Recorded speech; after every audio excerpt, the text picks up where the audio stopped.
नबी करीम सल्लल्लाहु अलैहि वसल्लम ने मस्जिद में चलने के आदाब के बारे में फ़रमाया कि तुम्हारी अगर रकत निकल भी जाए, नमाज के लिए मस्जिद में दौड़ कर नहीं आना। अलैकुम बिस्सकीना अलैकुम बिलवकार के अल्फाज अहादीस में मिलते हैं कि तुम पर सुकून और वक़ार के साथ मस्जिद में चलना लाजिम है। और हमारे मुआशरे में लोग लापरवाही की तरफ बढ़ते जा रहे हैं कि आते हैं मस्जिद में तो देर से, और जब आकर देखते हैं कि इमाम रुकू में है, फ़ौरन मस्जिद में दौड़ लग जाती है।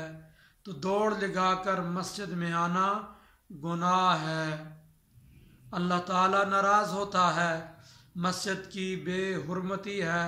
मस्जिद में दौड़ कर नमाज के लिए आना नहीं चाहिए।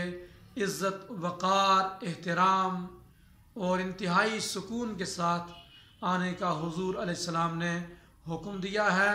अगर रकत निकल रही है, आप देख रहे हैं कि अगर मैं जल्दी मस्जिद में नहीं पहुंचता तो रुकू से इमाम सर उठा लेगा, तो इसकी खातिर आपको दौड़ना पड़ता है, तो रकत को तर्क कर दें और दौड़ने को भी तर्क कर दें। इत्मीनान और वक़ार के साथ मस्जिद में आएँ और आकर जहाँ से भी इमाम के साथ शामिल होते हैं वहाँ से नमाज पढ़ लें। और जो रकत रह जाती है तो कोई बात नहीं, जमात की फजीलत मिल गई है तो बाद में इमाम के सलाम फेरने के वो रकत अदा कर लें।